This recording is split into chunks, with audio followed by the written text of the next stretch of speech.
Vamos a hablar hoy con franqueza aquí de los problemas del país. Bien dijo Torres Rosselló, agarremos el toro por las huempas. Vamos a hablar en la plaza pública de los Tupamaros, y vamos a hacer la historia de los Tupamaros, y vamos a establecer cuándo surgieron los Tupamaros y cuándo comenzó la violencia. En 1968 no existían los Tupamaros, no tenían acción, nadie los conocía, no habían realizado un solo acto, no se había disparado un solo tiro. En 1968 había un presidente de la República y un gobierno que acababa de llevar a los más grandes empresarios a las posiciones más importantes. Y ese estaba en las vísperas prácticamente de una nueva devaluación.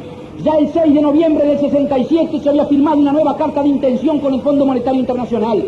La carta de intención que suponía una entrega similar a la que Ortiz y Assini años antes habían hecho al hombre de los blancos. Y en 1968, el 1 de marzo en Paysandú, Pacheco Areco ratificaba esa política. En junio de 1968 tampoco existían los Tupamaros. Había sí hambre en la calle, había sí enormes dificultades. La gente no tenía trabajo y en Montevideo la gente estaba saliendo de las fábricas para reclamar contra la política económica que lo estaba asfixiando. El gobierno colorado, que se había comprometido a determinadas consignas y que las había violado y olvidado, contestó al reclamo popular con su presencia en las calles con la congelación de precios y salarios, sabiendo perfectamente que en la historia del mundo esa congelación supone solamente la congelación de los salarios y nunca de los precios. Pero además, para tratar de liquidar al movimiento sindical, que evidentemente estaba reclamando soluciones populares, impuso el 13 de junio de 1968 las medidas de seguridad. Medidas de seguridad que no fueron iguales a las anteriores. Comenzaron en aquella madrugada con el allanamiento de los domicilios de los más prestigiosos dirigentes sindicales. Por cientos fueron llevados a la cárcel. No existían los Tupamaros. Por cientos los dirigentes sindicales fueron llevados a la cárcel, clausurados sus sindicatos, clausurada la CNT, arrasada la universidad, clausurados los diarios que protestaron.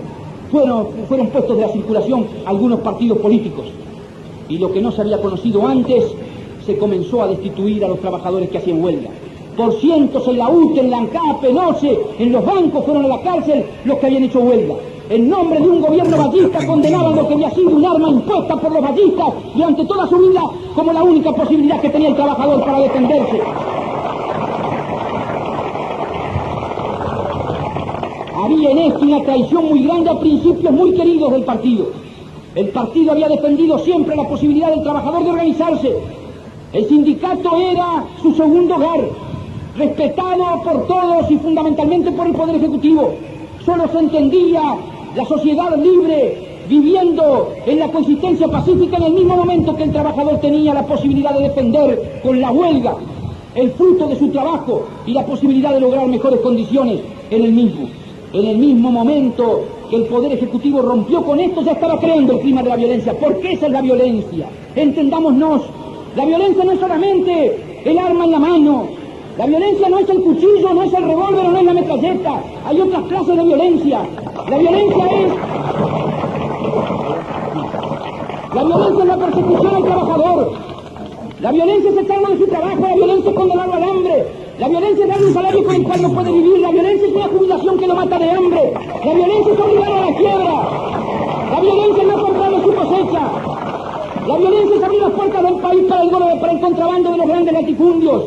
La violencia son las listas negras, sépanlo ustedes. Aquí en Mercedes quizás no se comentó nunca, pero es cierto.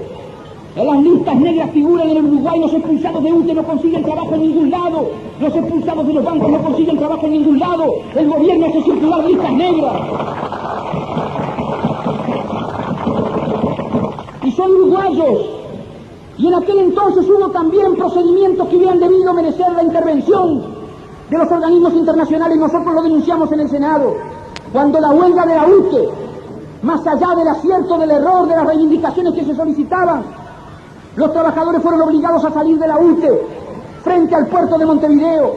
Más de 300.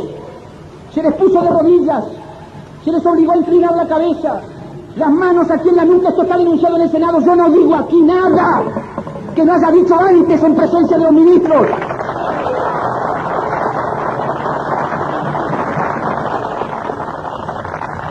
Y durante horas, 250, 280 trabajadores que no habían cometido delito nunca, que no habían pisado una comisaría, con 18, con 20, con 25 años de trabajo, respetado por todos, padres de familia, gente honorable, que había ido a la huelga en defensa de un derecho y en procura de una reivindicación mejor porque un salario no le alcanzaba para vivir. Así de rodillas, la cabeza contra el pavimento, los brazos en la nuca, estuvieron durante horas, y cuando alguno de ellos pidió permiso para ir a hacer alguna necesidad, el capitán ahí, o el jefe de policía, o el comisario de policía, le dijo: no tiene permiso, hágase ahí mismo. Y ahí hicieron sus necesidades, y esto conviene que el pueblo de Mercedes lo sepa. Y fue desde el punto de vista de la violencia moral y espiritual lo que la Carta de las Naciones Unidas condena con mayor actitud. Más que el palo, más que la tortura, más que el golpe físico, la violencia y el manoseo espiritual frente a sus semejantes. Y esto lo hizo para hacer pareja, y esto lo hizo el gobierno de la República.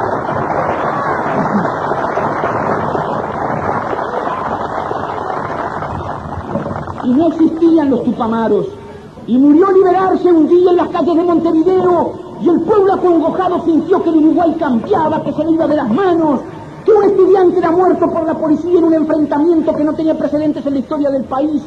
Y nosotros que habíamos criticado a los blancos por su dureza en la jefatura de policía y en el Ministerio del Interior, nosotros que nos habíamos enfrentado y condenado, tuvimos que decir con sinceridad que no obstante toda nuestra crítica no eran tan malos como estos colorados. Y en momentos en que hacíamos una guardia de honor, al lado ahí del féretro de liberarse, cuando ya se estaba gestando este Frente Amplio de hoy, porque nació políticamente un 5 de febrero de 1971, pero antes había nacido mucho antes en las calles, en el fragor del combate, en la lucha de los estudiantes, en los trabajadores que juntos los unos a los otros estaban luchando por una vida mejor. Cuando hacíamos guardia ahí frente al lado del féretro de liberarse, se nos acercó el ex consejero nacional Eduardo Víctor Aedo, y después de saludarnos nos dijo: usted que fue tan duro con nuestro gobierno, reconozca que por lo menos nuestro gobierno nunca tuvo la brutalidad de esta represión y nadie murió. Y yo concurrí al otro día a la Cámara de Senadores y dije eso, ante el disgusto de muchos colorados que pretendían silenciar esas cosas. Dije: cierto, sí, yo critiqué duramente a Tejera y a Puig, ministros del Interior, y a Pedro Berro, y critiqué a ministros, a jefes de policía como Ventura Rodríguez y como Guerrondo, pero hoy digo que no ha habido un ministro tan criminal como Eduardo Jiménez de Arecha y un jefe de policía tan agresivo como Aguirre Castillo. Y no existían los tupamaros. Y después se acentuó la lucha y se cerraron más diarios y se siguió persiguiendo a la gente, y vinieron las medidas más represivas y sobre todo vino la crisis económica. Vino la gente que no podía vivir, vinieron las fábricas trabajando dos jornadas por semana, con sueldos de 14, 13.000, 12.000, 16.000 pesos. ¿Quién vive con eso? Ese es el drama del país. ¿Cuántos hombres del interior del país van a Montevideo porque no pueden trabajar? ¿Y cuántos de los que van a Montevideo terminan finalmente viviendo en los cantegriles, saliendo de noche a revolver los tarros de basura, que está lleno Montevideo de esa gente a la cual se le tiene que dar un destino mejor porque son tan uruguayos como nosotros?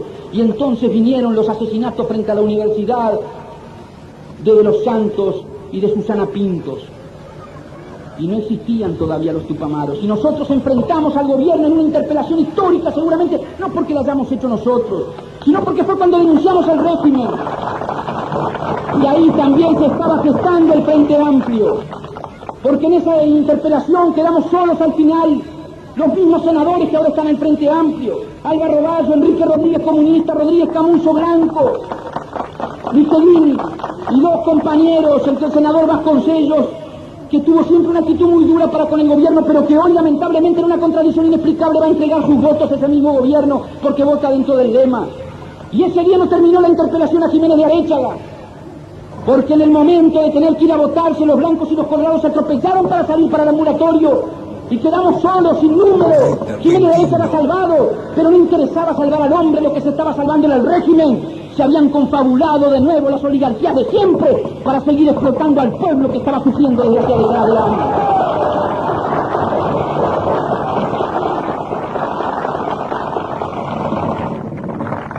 Ahí comienzan los hechos de violencia.